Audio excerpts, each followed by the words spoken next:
Hello there, once again, lovely virtual attendees of INVICTUSCON 2023. My name is Nathan Lurz. I use he, him pronouns, and I am the GM and community manager over at Reckless Attack, a weekly actual play and interview show. But more pertinently, I have been a professional writer, journalist, and interviewer for more than a decade, including, again, said TTRPG interview show, Reckless Attack. But most pertinently, today I am the moderator for tonight's very spooky panel, filled with some very excellent horror creators. Speaking of very excellent horror creators, I would like them all to please introduce themselves as well. Hello. My name is Mr. William Wellman. My pronouns are they, them. And I am the writer/creator of a podcast called Hello from the Hallowoods. Feel free to check it out. Hi, everybody. My name is Emily Kellogg, and you might know me from playing games on Invictus stream, but otherwise you can check me out at Parkdale Haunt, which is a horror fiction audio drama. I write in other mediums as well, as we will be discussing tonight. Excited to be here. Hi everyone, I'm Narr, they, them pronouns, and you might know me from the Salt Verses or Tiny Terrors. I'm a voice actor, but I'm also here as a horror writer. I've written a novella and various short stories, and I'm excited to talk with all of these lovely people tonight. Hi, I'm Tonia Ransom. I am the creator and executive producer of Nightlight, a horror podcast that features creepy tales written by Black writers from all over the world, and Afflicted, a full cast audio drama that is best described as Lovecraft Country meets True Blood. My pronouns are she and her. I obviously write for audio, but I've also written short stories and a novella as well. And with that, I think the best way to get into a horror, content creation panel is to really set the mood properly. And to do so, I would love to hear from each of the members of our panel what the first just standout scare horror experience that they ever had was. Whether that was a movie they watched, whether it was like, my brother scared me when I was 3 years old and I've never recovered, or whatever that kind of like first formative, meaningful experience in the genre was for you guys. I'm so excited to answer this question, so I can jump in. Okay, so I grew up in a house that I thought was haunted. I thought it was haunted because when we moved in, we inherited all of the old furniture from the previous tenant, who had been this aging woman. Her furniture was all very old. I moved into this room that had been lived in by a teenage girl before me, and I had all of her furniture. And so underneath the bed, she had written a diary on the bottom of the bed. And in the diary, she kept talking about this secret part of the house in the secret basement. So I was 8 and I went down to the basement to check it out. I had my little flashlight and I discovered arrows that were spray painted on the wall. So I followed the arrows along with my little flashlight and I went up. It was an unfinished basement and it went into a crawl space. So I had to get down on my hands and knees, but I was still following the arrows. And so then I came out on the other side and it opens back up again. And I was looking around and there were kind of things like there was a blanket on the floor and there were some old liquor bottles, and then written on the wall in spray paint, it said, "Help me, I'm trapped." I started screaming. I ran away. This is 100% true story. Ask my parents. And that is when I was destined to become a horror writer. I saw The Shining for the first time not too long later, and it was over for me. Wow. All right. Well, that has been the horror writer panel INVICTUSCON 2023. Right, Thank you. We can't top that. Yeah, definitely can't top that. Like, how dare you go first with Right? that Oh my story? God. Pretty That offensive, was actually. a saga. I just like to tell that story whenever I can. I was so scared about it. I'm overcoming my trauma by just telling the story again and again. Thank you for being here for me, for holding space. Overcoming, you mean spreading your trauma so that we also know. That's the same thing. True Yeah. horror writer fashion. I love Exactly. it. You've become an agent of the house a little bit in that regard. If you listen to Park Hill Hunt, there's a lot about the basement, and you might put that together. It's lovely how we can in these stories showcase all the terrifying things that have ever happened to us. But I will say for me, my first horror experience was not nearly so blood curdling. But it would have to have been sort of like, as we were talking about before the stream, watching The Twilight Zone from like start to finish as like a 13 or 14-year-old, and just having my mind blown with every episode. And definitely Mr. Rod Serling and his kind of at the one time creepy, but then also sort of like societally important stories at the same time. Definitely like was an early showcase of that intersection. And I think like what he did with The Twilight Zone has always like stuck with me a little bit when it comes to telling these stories since. So definitely a transformative piece of media, that one. I would say I got into horror. I have 4 brothers, 3 of whom are older than me. And my dad was really into horror. And of course, like they wanted to watch horror movies. My oldest brother's like 8 years older than me. So, I was always trying to, keep up with them. And I wanted to watch a horror movie. And anyone with siblings knows that siblings are ruthless and they will make fun of you until your dying day for everything that you do ever. So I knew that I could not show that I was scared, that I had to, sit there and not jump at any jump scares and, not have nightmares that night. And so, I was so focused on dissecting, like I kind of got through it by like dissecting the story, I guess, in my own way, like, as an 8-year-old can. And I don't know, I just fell in love with horror at that moment. And this was 2nd grade. I got an assignment where we had to actually like physically make a picture book. And my picture book was Michael Myers fan fiction, complete with bloody illustrations, and, knife wielding Reaction serial of killer. everyone on the panel immediately hopefully shows safe space to share these sorts of stories. So of course, my teacher calls my mom, and like I was a really good kid in school. So I thought, she was calling my mom because she was really proud of what I'd done. I'd scared her, and I did scare her, just not in the way that I had intended to. But either way, I got hooked on that feeling. And so I've been, wanting to scare people ever since with my words. Oh my God. I love I'm that. obsessed with that. I wish I could read it, honestly. Like, I wish you had that, like, to pull out as a prop and give us a story I've time. asked my mom for it, and she's like, I have no idea where I put it. And I'm like, Mom, come on. Like, your one job is to keep things like that. Right. Not Specifically the Michael Myers book. Yes, like, it's the best thing I've ever done. It's probably my best work, and it's lost forever. Everyone So, needs one yes. good lost piece of media. We'll keep Yes, it this is alive your in one. memory. Yes, Yeah. here, recorded, please. God, I don't have nearly as cool of a one, but I was a Goosebumps book club kid. I will find that holographic bookmark someday. I swear to God. But but those didn't like scare me so much as like like Arlstein had like this short story collection called Beware, and it had this one story in it called Mr. Ice Cold by Gahan Wilson, I believe, and it scared the shit out of me because we had an ice cream truck on my street. I was like 8 that wouldn't stop for kids, but would go super slow. Like, would never stop though. It was very unsettling. I, as an adult, hope they were just trying to like, I guess, get their hours in and not kidnapping children to eat. But that really, I was like, art imitates life. Oh God. But then I was like, I want to do something this scary. And of course I was like 8. So what was scary that I was making was probably not my magnum opus werewolf stories and what have you. But, it definitely got me into it. Arlstein, thank you. Yes. I love that we all have like memories of being like around 8. Right, yeah. Really, Yeah. that's The little weird. moment where one becomes a horror writer. Somewhere right between, like, right in front of high school is you find whatever media series you're going to be obsessed with. Yeah. And that just helps define you for all time, basically. Yes. So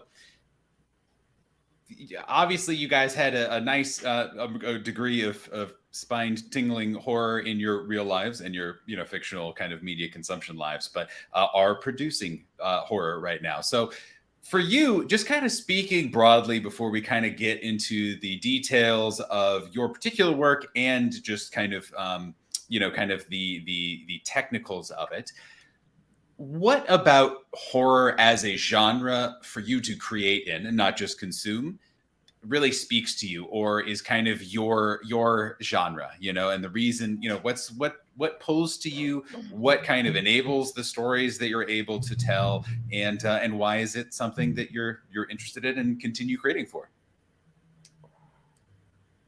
Yeah, it's a wonderful question, and one that I'm always curious to know myself when it comes to getting to talk with other horror writers. So I'm very excited about the other answers in this panel. But for me, Hello from the Hallowoods and the other stuff I write gets described sometimes as, I would say, heartfelt horror. And definitely what brings me to this genre is that horror can be this sort of metaphor, this sort of almost lyrical space where you can explore something that is scary and important and dark in the real world, but through the lens of something that is fictional and through sort of a little bit of a distance that you can create within the story. And I think you can use that, if you're a more talented writer than I, to say something quite profound with it. So that said, like I that really attracted me to the genre, and that's something I still kind of aspire to tell, with each story that I install in it. Yeah, I totally agree with that. And I mean, I was working with a mentor over the summer, a horror novelist by the name of Andrew Piper. We were talking about why horror, and I mean, part of it is just I've always been instinctually drawn to it, and he likened it to just falling in love. It's something that you're so interested in, and you want to learn more about it, and you want to learn everything about it, and so you just keep going until all of a sudden there you are. But I completely agree that it's been a really exciting space to play with metaphor. And you're able to look at things like, for instance, in my podcast, Parkdale Haunt, it's about a haunted house, but it's also about friendship, and it's about grief, and it's about the aftermath of trauma in a lot of ways. And those things extend beyond and transcend horror, but by using this specific scenarios or these kinds of specific supernatural elements, we're able to look at things like, how does gaslighting over and over again change your life in the way that you're able to move through the world? Or how does losing a friend affect you, especially when they're still right there in front of you, but they're not the same person anymore? So I just feel like you're able to explore so many concepts through this lens that really, and it's just such a genre that makes you feel. It's such a visceral genre. And yeah, so those are some of the things that have attracted me. Yeah, I'd piggyback on that and, say like what you said, William, earlier about the Twilight Zone and, Rod Serling's commentary on social issues at the time. I think horror is really, a lot of people don't think that horror is an important genre of storytelling, but it's the lens through which we examine the tragedies that are happening in our world and making sense of those tragedies and understanding the darkest parts of human behavior. There is no other genre that examines that quite so closely. And I think that, for me, that's part of what I love about it, is it helps me to dissect the bad things in the world so that they make a little more sense and they don't feel as bad anymore. Mm-hmm. Yeah, I'd actually have to piggyback off that. I fully think that is what makes horror powerful, is exactly that, and how very human it is. It's horror from no matter where it's from. If something is scary, we all as humans grasp that that's how we're trying to process the world around us and make it easier for everyone else by processing that together through story. And I think that's why I like it. I mean, Tonia said it perfectly. So I think something that you guys all kind of touched on is using horror to explore things in life, right? Bad things, scary things, what have you. And using that as metaphor, as just an expression of kind of that visceral feeling. So for you guys, do you start with kind of that question or that theme or thesis? Or do you start with a visual? Do you start with a particular scene or scare, or like, that house is very spooky that I walked past today. I wonder what ghosts live there. Or do you have kind of a place that you often kind of find yourself starting from, or is it just all over the place? I mean, for me, I don't start with anything as sophisticated as a theme I want to explore or anything like that. It's just, I usually have a character or a scene in my head, for the beginning of the story, and I just kind of branch out from there. A lot of it does come from, like, what if questions, like, what if the sun didn't rise one day? What would happen? What could potentially cause that? When we feel like heart palpitations, what's some supernatural reason, like it's, some supernatural entity stealing some of your life force from you, and that's what a heart palpitation is, kind of thing. Just, weird explanations for everyday things is a good jumping off point for me a lot of times. Yeah, man, I wish mine was even that. Like, honest to God, it starts with like a title or like one sentence, and I'll be like, well, I'm just gonna go into like a fugue state and vibe until I get something from this, and hope, or like no wrong answer. just like fill it in, and straight up vibes all the time. That's how I wrote Cadaver Dogs. I had that title in the first line, and I went, we're gonna do something. I don't know what yet. I feel like oftentimes I'll feel like I need to write about something. And like, for an example, back, I think in 2020, I was grappling a lot, I think, with, say, gender identity. And so what I ended up doing was like feeling, okay, I think I need to write something that would kind of explore this and like let me process this out on the page. But the avenue to do that took a little bit of time to manifest. And it had to kind of come along for the right character and the right point in the story and the right sort of like framing of that story, for it to like be something that like intersects between the theme that I want to tell and the actual characters and plot and like hard mechanics. So a little bit of both. And that's why I think sometimes, listeners are like, hey, I would like to hear more about this thing. It's like, so would I, but the right avenue hasn't like materialized for that yet. When it does, we'll both be happy. I love the response of "so would I." I loved whoever commented vibe-based creative process, because I fully subscribe to the vibe-based creative process mode. That's the name of my craft book. It's going to be great. No, I don't have a craft book. I was about to be excited. Don't do that to me. Yeah. It'll be my masterclass. It costs $500.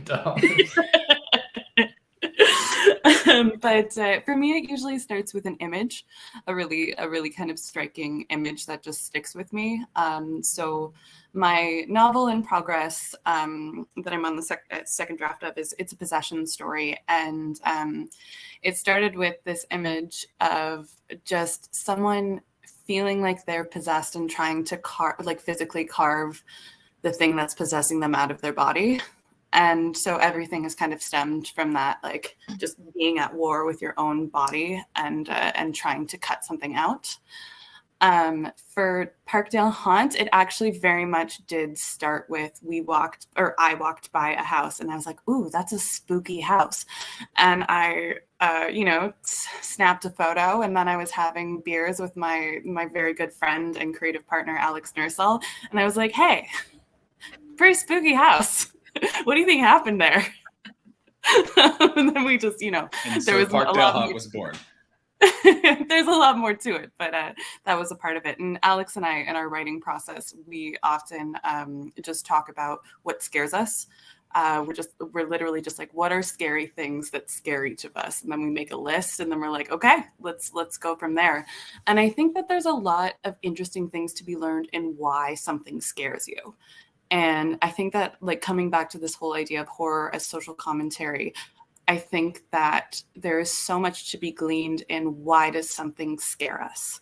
So why does this idea of possession or a home invasion or a Ouija board or a ghost, why does that scare us? Like, so let's unpack all of the things that societally we think about ghosts or Ouija boards or whatever that is causing us. So I think you can start with something super simple, and then as soon as you enter into it, you uncover so much more.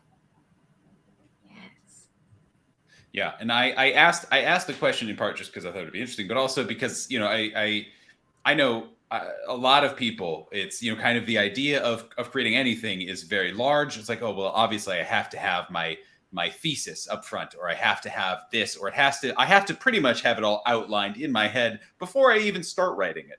And so I think it's valuable just to hear people who are doing it, how they create things, and kind of where it begins. But to piggyback a little bit off of what you just said, what goes in for you? And I'm sure it changes across, kind of different mediums and different stories. But for you guys, what is the creation of a horror story? What does that entail? Again, as an example, as Emily just said, of like, we just list off things we're afraid of and we talk about them, and then we put them in the thing if we want to.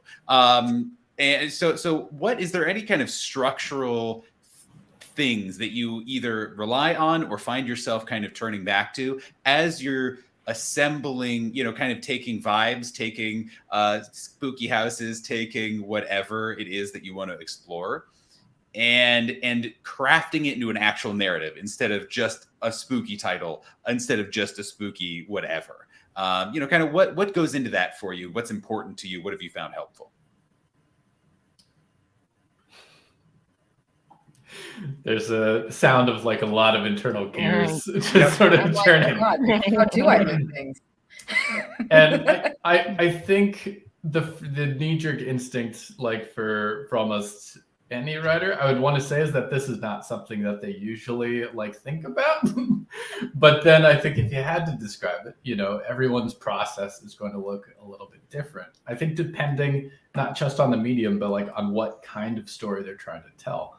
I think for me, at least, like a lot of the core tenets, and, because I do focus on like this one sort of particular niche most of the time, which is like, how can I combine a horror trope that we've seen a couple hundred times over, and something about queer identity, or something about sort of the way that like we interact with the world, or, about relationships, about like how we sort of find ourselves through life. And like whatever that intersection looks like is where I'll kind of have a character. But as far as what the rest of the crafting of the story goes, it's often a little bit tied to like, what do I want to say about that particular theme? And I'm, to be honest, I'm not always sure when I like lay pen to paper, but at least about halfway through the story, I'll figure out where it's supposed to end. And in the meantime, just hope that like, just acknowledge that like, I've got a compass, it's leading somewhere. And hopefully when I finally arrive, it'll be good. That describes my process pretty well. I would say like while I'm actually doing the writing part of it, I do try to do like a loose outline before I write. I often don't include an ending in the outline because I've learned that I end up just changing it anyway as I'm like finding my way through the story. So I just kind of get, 3/4 of the way and have, a loose idea of where I'm going with this story. And then as I'm writing, I'm paying attention in particular to like the pacing, like, am I slowing down after like a big reveal to give people time to like digest that thing? How do I build up to this next scary thing? How long has it been since the last scary thing or the last tense thing, just to, make sure that I'm keeping people invested and interested in the plot and the characters. No, definitely. I do the outlining thing too. And like, just like, it's like beat. That way I don't like get lost. Cause I will get lost in like purple prose so quick. Cause I'm like, ooh, that sounds pretty. I mean, it's nothing. And, but like, I like do like, sometimes I like first line, last line, like, or like first paragraph, like last paragraph, and like have no idea what's in the middle, and then try to like connect it with beats, but mostly like try to make each like little section a vignette almost, because that's how I like can keep track of pacing. I'm like, all right, if somebody had to stop here, would it be good? would they be like, at least have had like a nice little experience? Maybe, hopefully. That's how I'm like, all right, that's pretty okay pacing. That's my only process note. I guess craft wise, it does depend what medium I'm writing for. I do also write for screen and a novel and plays, and I write in a lot of different mediums, and different mediums require different development processes. But something that is consistent is that I am always really character driven. So I come up with the characters first, and I get to know the characters first, because in my mind, you could take different characters to any scenario and it's going to be a completely unique tale. So if I brought, for instance, my characters from Parkdale Haunt, Claire, Judith, and Owen, if I brought them to the Overlook, the hotel in The Shining, it's not going to be The Shining. It's going to be a very different, very interesting, well, I think it would be fascinating. I'm here for this fan fiction, but it's going to be a very different story. You heard the call to action, fanfic writers. They're interacting with these tropes and with this setup in a completely different way. So for me, that's always the most important thing. But when it comes to like, I'm sitting in front of a blank page, where do I go? I like to beat. I also beat. So I have a couple of beats that I like to make sure that I hit. So I start with the way in. So how am I introducing people to these characters? And then I have the disruption of normalcy. So something goes awry. There's something strange. Then I have the point of no return. So, oh no, my character's in this. There's no coming back now. And then we've got a midpoint where everything changes. Then we have a reaffirmation to goal. We have a resolution, and then we have the fallout. So those are the beats that I always come back to again and again with everything that I write. I start there. I often throw them out on the second draft. But it's just like when I'm struggling with like, where is this going to go? I'm going to get lost. It helps me conquer the blank page. Something that I think, again, has kind of been touched on a little bit that I'd love to dig into a little bit more, just to get to know you as creators a little bit more, I think, is the concept of themes, whether it is, hey, I'm starting out and I want to explore this, or you're halfway through and you realize, oh, this is a story about this, or whatever. But as you guys have created and been creating, are there particular themes that you have kind of either always known, oh, yes, I love these kinds of stories and these kinds of themes, that you've discovered about yourselves, like, oh, I'm writing a lot about these things? And have you learned anything about yourself kind of in the process of creation and examining a genre and how you interact with it? Yeah, I didn't think that I wrote about the same things over and over again until someone pointed out to me that everything I've ever written has a possession in it. Like everything. That's how you find themes. Someone else has to say it first. It's like, oh, okay, I like possession stories. All right. I think mine. Oh, please. Go ahead. I was going to say, I think, mine is women becoming empowered after being powerless in a situation is definitely a theme in my work that I've noticed. Yeah, I mean, someone in the chat, I think, said that my theme is the suffering of the listeners. And I am so sorry that these heartfelt jaunts sometimes lead to very heartbreaking places. I think a lot of my work focuses on sort of, it's always difficult to put it into words, and it's so much nicer when someone else does it about your work objectively. But I would say a lot of it comes down to a question of like, what is humanity? And like, not just what is humanity, but what is it okay to exist as? And how do you deal with the kind of bias and the internal like sort of hatred and sometimes the external sort of judgments of others as you kind of move through the world? And I think this is something that, at least in the queer view, you experience a lot, where it's like, hey, is the way that I feel inside something that is permissible in the outside world? And sometimes you run into kind of opposition on that. But I think often in these tales, it kind of goes through, various sort of monstrous tropes. And with the general vibe that, it is okay to be whatever you are, and that, there is like a valid, I think, core of humanity in anything, no matter how sort of like grotesque it might be on the outside. I think the other thing that I deal with a lot is sort of where you find hope, or where you find the reasons to go on living, even though you know specifically that the world is ending. And it's something, right now we waffle around a lot, and we're like, oh, well, climate scientists have really shut up by now, but, they were saying a couple of years ago that we could save everything. Like, it was going to be all right. Maybe it still will be. But if it's not, then how do you still find value, and how do you still find reasons to keep going on in life? And like, what becomes most important in that experience? I think it's something that I grapple with a lot through this story. That's honestly really cool, especially with what you said about sort of like, what is it to be a person? Essentially, like, what is it? Like, I tend to like sort of lean on the body horror. Maybe I saw like Cronenberg's The Fly too early in my life. I don't know, but like, it's sort of like the metamorphosis body horror and the we're all meat body horror, and it's like the great equalizer that we're all meat, but also the sort of like the how we can all transform ourselves, and we are all constantly changing, but sort of very on the page, and maybe not fun in the moment. Maybe after, maybe we'll see. But that's sort of, but that's sort of where I tend to go. Is that.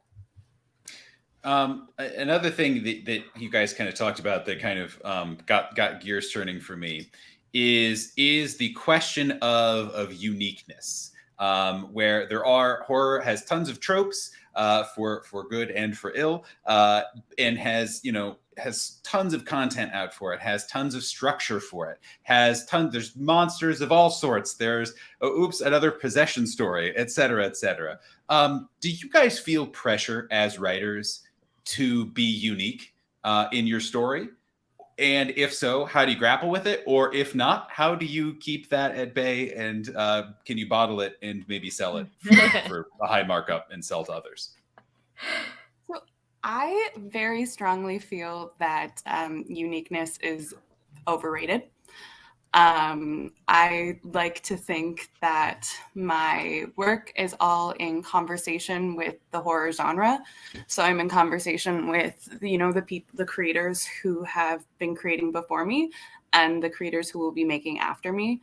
And I love referencing other works in horror. I'm very influenced by a lot of horror writers. And I think it does come down to what I was talking about before with making it character driven.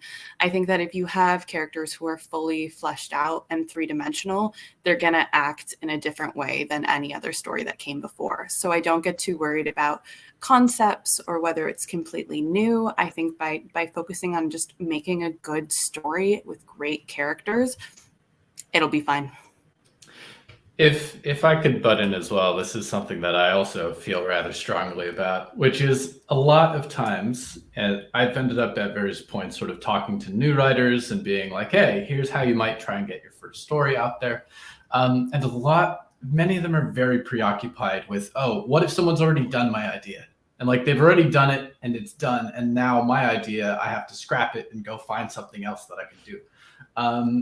And it's this idea of uniqueness on a surface level that I think is not necessarily true when it comes to like anything that people care about in stories. Your vampires can be exactly the same as like, Bram Stoker's vampires, or The Interview with the Vampires, or the What We Do in the Shadows vampires, or the Twilight vampires, if you really want to go out there. But that said, I hope, are telling a story about something more than vampires. And it might be a story about vampires that like tells the experience of like when you move to a new neighborhood and the awkwardness you had trying to like fit into that neighborhood. Maybe it's a story about vampires where it's like the bias or the violence that you experienced when you like ventured into a particular place. It could be a story about vampires where it's just how do you maintain relationships in a complicated family when those relationships go for like 600 or 700 years.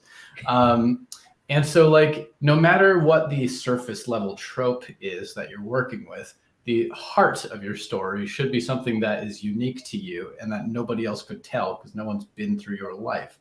And so I think people are often very preoccupied with what makes it different, when the truth of it is what's going to make it feel different for the audience at the end of the day.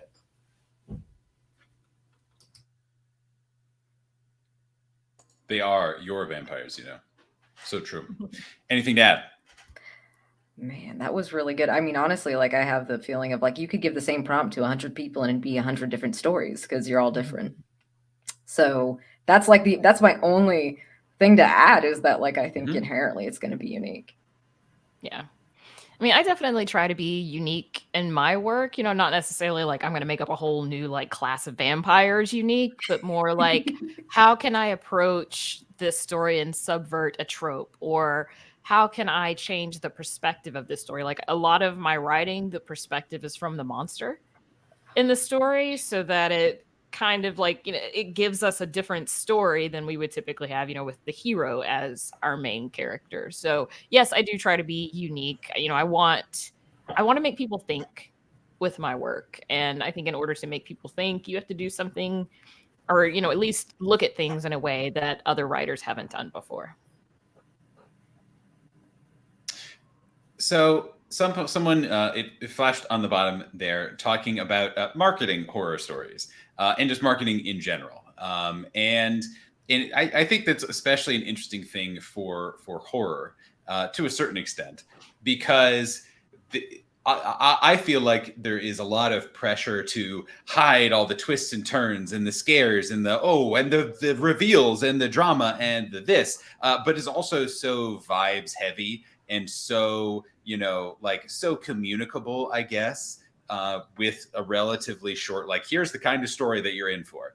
So I wanted to ask you guys about if you had any kind of North Stars, guiding principles, things that you've seen be effective for kind of communicating, here's what this story is about. Here's what my version of vampires is about, and why you might be excited about that. And what lessons have you learned, and what kind of tips and best practices can you kind of impart to anyone who's going down a similar path?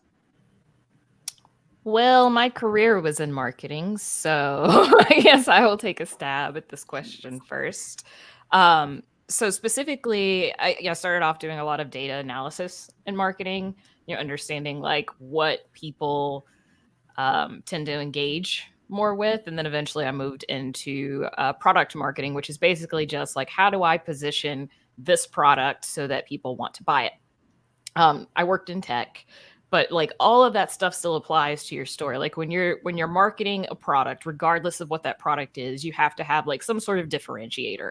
Sometimes that's you as the author. Like my experiences are why my point of view on this story is unique and you should read it. List of features, which is, what your story's about, because, some people don't like, say, slasher stories, they like supernatural stories. So you have to be very clear that, my story is a supernatural story about possession, for instance. So people know what they're getting into, and so that you're reaching the right audience as quickly as you can and getting rid of the audience that's not going to be interested in what you have to say as quickly as you can. And then understanding where your audience hangs out. And of course that differs based on the medium. If we're talking about like a novel versus an audio drama, that's, different set of things that you have to think about. But in general, what are these people interested in? What, Facebook groups do they belong to? What kind of things do they like to talk about? Where do they hang out on Reddit? And really understanding what makes them want to pick up a book or listen to a particular audio drama, what motivates them, figuring that out and then tapping into it. So with Afflicted, one of the shortcuts I like to say in marketing is having comparables, which like they do in Hollywood. Like they want you to have comparables if you write a screenplay and you're going out to pitch it and things like that. But having comparables works really well when you're marketing your work as well. So, we went around with Afflicted saying Afflicted is Lovecraft Country meets True Blood, because people love Lovecraft Country, they love True Blood. Decent description of what Afflicted is, because it's sort of cosmic horror set in the South with a lot of magic and folklore from the South, particularly like Louisiana, East Texas. And people really respond to that. It's something that conjured something up in their mind really quickly, and I didn't have to use a ton of words to explain, because you don't want to have to use a ton of words to explain. So if you pick, two properties that your thing is kind of a mashup of, then that's kind of my easy shortcut into here's how to market your work. That's so well put, and I don't have a background in marketing, so I won't even try, because that was amazing. I'll just add that what I try to do when I'm talking about my work is I like to highlight what I'm excited about in it. So if there's a specific aspect of whatever the work is that really excites me and is what really got me into the project, I like to lead with that. For the novel that I'm working on, as I mentioned, it's a possession novel, but it's half told from the perspective of the possessor. So it's from the perspective of the possessor and the possessed as they work their way towards each other. And that's the part that gripped me. Like, that's where I finally found my footing in this book. And so, yeah, that's what I open with. I have no comments other than I feel like I just went to a mini TED Talk, and I really love this, and I was taking mental notes when you guys were talking. I was like, that's brilliant. I was also a career marketer, but now I've become sort of a bitter anti-marketer. And then, unfortunately, I've created a show that defies any easy marketing explanation. So at some point, I'll probably need to sit down and find two things that could. But someone earlier in the chat had mentioned if it is similar to something that's out there already, then people know what to compare it to.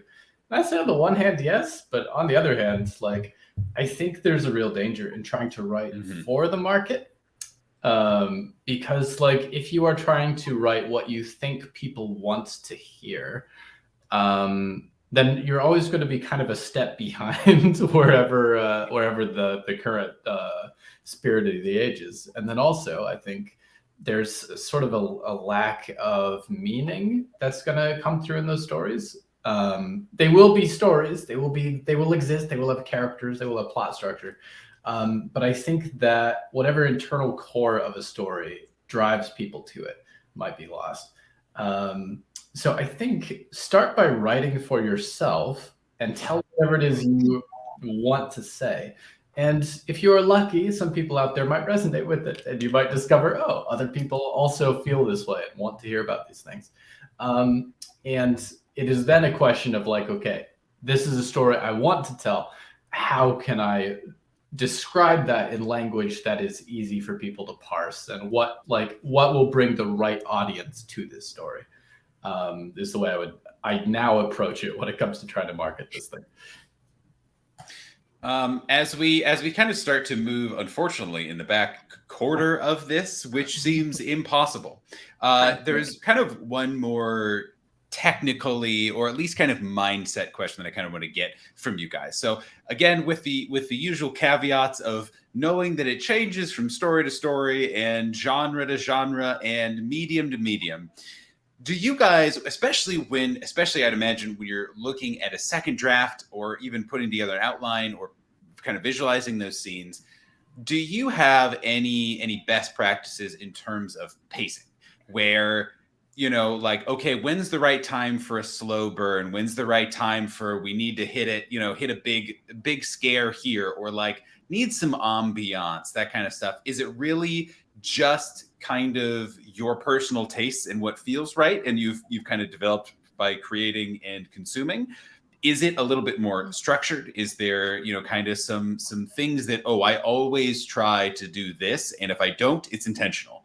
That people who are kind of looking to to punch up whatever they're working on might be able to take away. Yeah, when I'm going back through my work, the thing I like to look at is the principles of movement and change. So I like to go scene by scene, and in every scene, I feel like either my character should have moved through space or something should have changed. So say my scene is a conversation between two people. At the beginning of the conversation, the two characters should have a slightly different relationship with one another at the end of the conversation. So I always like there to be at least one thing that's moving forward or changing in every single scene. But what I kind of like doing and what I like playing with when I'm really getting into the nitty gritty of editing is I like to have two things going on at once that might be in contradiction to one another. So it might be a scene in which two characters are talking and they're becoming closer, but at the same time, they're physically becoming more distant. So these kind of contradictions, this push-pull between the movement and change. So that's what I look at when I'm looking at my drafts. That is so much more artful, a rule of thumb that I usually carry around. Yeah, I work a lot just off, I think, the basics of like plot structure, like the sort of 3-act, like I'm not sure it's quite the hero's journey, but essentially 3-act plot structure. Cam Whalen's helping writers become authors, I think, was really where I first saw that like spelled out in a very like informative way. But I've kind of boiled it down at this point to like the hook, the line, and the sinker. And every scene needs that, where it's like, what's going to be important about this scene? What is going to be the body of the scene? And what is going to give us that cliffhanger or that moment of like, oh, this is why the scene existed. That's going to like drive into the rest of the story. And I do that for every like snippet that I write. And then for every episode as well, like a whole story will serve as the hook for that episode, will serve as the body for that episode, and will serve as kind of the like the cliffhanger or the like, oh moment that, you know, I want people to kind of bring in for next time. So that's, you know, just kind of the crumpled up napkin that I keep my plot advice on. It's pretty much mine too. Like I think about, you know, what do I want to reveal in each, you know, scene, chapter, you know, whatever, depending on what I'm writing. And how will that reveal change the character arcs? Like, how is it going to change them as people? And, you know, leaving, you know, I'm a big fan of that advice of, you know, like come into a scene as late as possible and leave as quickly as you can kind of thing, you know, just stick to the meat of it and then move on to the next thing. And, you know, kind of leave people hanging a lot at the end of scenes because it keeps them moving, you know, turning the page to the next chapter or, you know, listening past the ad. Yes, I love that. That I think like leaving people hanging, it's almost like pacing it like a stand-up special. Like, yeah, this was a good joke, but you need to want to keep listening because it's not quite done. It's not quite, it's hit something, but it's not quite finished the whole thing. And also like never letting people forget it's a horror story is like my weird nitty gritty thing. Like if I'm like, this is kind of a slow scene, I'm going to like change the way they're doing this. So it's like changing the lighting almost, but in prose. Because I'm like, I don't want you to forget there's a problem going on in the back that's like really upsetting. Yeah. You're just playing the Stanley Kubrick violins in the background of the breakfast scene. We're just flashing to the bloody hallway occasionally. Not related, but just so you don't forget. Yeah, I love that. And sirens outside my window going on right now, and I'm like, oh, that's what's happening. We're in a horror movie. As a reminder, we're in a horror panel. Yeah, and that's I think touches on something that if we had more time, I'd love to have gotten into. But again, you guys cover a lot of genres with your different works, audio, whatever, audio, written, visual, etc., whatever. You know, the other ones. So I think that's all valuable, kind of, and universally applicable. So as we're kind of again starting to wind down a little bit, something that I, as someone who is a very casual horror enjoyer, but has consumed just enough of. Do you guys, each of you, do you have a sense, are your horror story endings, are they happier? Are they kind of melancholy? Are they bittersweet? Is that what kind of resolution do you like to bring to your stories, or does it just change depending on what the story requires? I'm firmly in bittersweet camp. That's where I've set my stakes. I've built my pop-up tent. Bittersweet is where it's at. However, the listeners will tell you that it just keeps getting bitterer. And so, you'll have to take my word for theirs, unfortunately. My favorite horror ending of all time is the 1970s Wicker Man. And can I spoil it for you guys? I think it's been 50 years, so I think statute of limitations is probably fine. Or like mute the channel for like 45 seconds if you're concerned. The rest of the time. So the main character gets burned alive in this big effigy of a wicker man, and this like beautiful pagan cult all hold hands and they sway back and forth and they're singing. And it's just one of those moments where if you come at it from a certain perspective, you go, oh, wow, this is a really bleak ending. But because I was always rooting for the cult and not for the main character, I was like, hell yeah, this ending rules. So I kind of like, I've taken that into my own work as I call it the good for her ending. So like the ending of like Midsommar, like good for her, or the ending of The Witch, like good for her. Like from other perspectives, like people could consider it bleak, but could consider this particular murder maybe bleak, but good for her. But for mine, it's definitely me too. Subversive and empowering. So I like my good for her endings. Same, for sure. And like I said earlier, like a lot of the stories I write, I tell from the monster's perspective, and the monster is triumphant in it, so you could consider that, a bleak ending, but I try to make the monsters in my stories feel more personal, because at the end of the day, we're all monsters in someone else's story. And so really, turning that over and examining like, why is this actually the monster, and do they deserve to, die? And, exploring why they don't deserve to die, I think is a really cool way to approach stories. Oh, absolutely. I love it when there's the monster's still there. That's if the monster can still come back, or if the monster wins, that's my favorite. The good for her ending is my favorite to do. So I have one final question, and this is a question that was from the viewers. And as we wrap up, that you can explain as in-depth or as not in-depth as you so choose. The question: have any of you gained new fears from horror content that you have engaged in or created, especially created, of like, yeah, I was a little scared of this thing, but now that I've written and really thought about it, I'm actually horrified and terrified of this thing. Have you accidentally escalated your fear of anything in the course of your content creation or consumption? I'll give you a moment to think on this one. I began writing in 2020 or so a story that involves these dreaming boxes. They're big virtual reality sort of modems. People go in there, they can sleep forever, they can sort of enjoy a virtual space or a dream space that doesn't actually exist, and sort of be perfectly content. And then like a year or two later, Meta becomes out of Facebook, and like they start the metaverse, and it's like, oh no, Apollo has gifted me the dodgeball of prophecy. Please take it away. Yeah, I think the more that reality progresses, the more concerned I get that my stories have somewhat hit the mark, and that bothers me greatly. So for me, I go to this conference called Multiverse. It's in Atlanta. Great conference that I recommend everybody go to.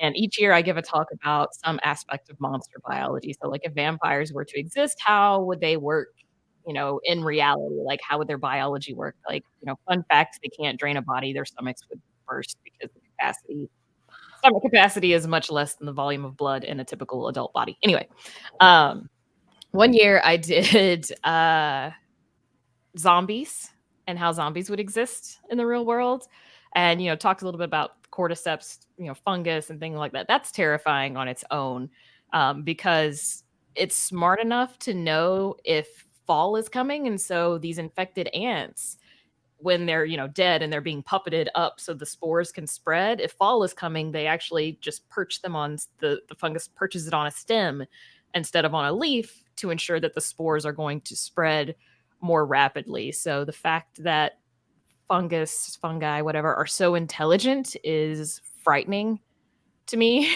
So yes, I think that's probably the thing. The research that I do to try to make monsters real and grounded in reality is what scares me. Is I find, oh, this could actually happen, and that would be super bad. Oh Okay, my answer is a little bit silly, but in my audio drama Parkdale Haunt, a big part of the horror is it's found footage, and the footage begins to change. The footage begins to talk back. So it's all of these recordings of friends talking to one another, but when you replay it back, something weird happens. There's static or another voice comes through. I made this podcast with my very, very real life, one of my best friends, Alex Nursall, and we talk on the phone, and we still talk on the phone. But now when we talk on the phone, we keep waiting for static. One day I'll get you. Yeah, we keep being like, oh no, like when is their voice gonna all of a sudden change? So yeah, made myself afraid of phone calls with one of my best friends. Now I want to find out where you live and get some sort of EMF thing, and just when you're on the phone, just go by your place and pump up the power or something just to make your phone go staticky. Make the dream a reality, please. Yes. I wish I had anything that was like that. I figured I probably need to write scarier things, because most of the time if I'm like, oh God, that freaks me out way too much, I can't Stephen King it and be like, I'm gonna write about cars because I'm scared of cars coming to life and killing me. I love you, Stephen. Don't come in. We know you're watching, Stephen. Yeah, but I'm usually like, I'm good. I don't want to live there for a second. That's too freaky. Very fair. Well, everyone, we have somehow made it to the end of 1 hour of chatting, which seems truly ridiculous. But before we go to the malevolent Q&A coming up right after this on this same bat time, same bat channel, I would like everyone to reintroduce themselves one final time. I have been Nathan, the moderator. I'm at Reckless Attack. We do weekly shows. It's good stuff. There's our Twitter, recklessattack.com, etc. Go check it out. But also all these other excellent people. Go now.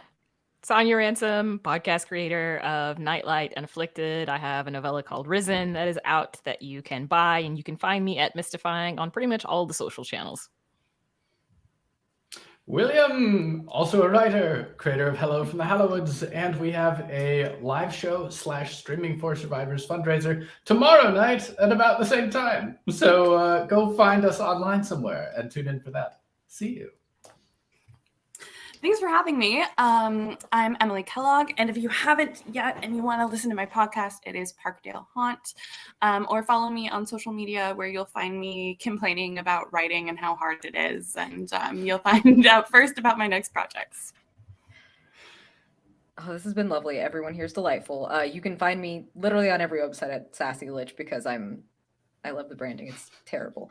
But you can hear me in the Silt Verses. You can read my horror novella, Hollow Bones, somewhere. I'm sure you can Google it. Some of my stuff in Nightmare Magazine, Cadaver Dogs, and fingers crossed, some other stuff coming soon. So, well, everyone, that has been the conclusion of this panel, and I believe at least all of the various ones that I am moderating, at least. So, hope you all enjoy the Q&A coming up. Thank you for joining us, and I hope you have a lovely rest of your evening and lovely rest of your INVICTUSCON. See you soon. Thank you.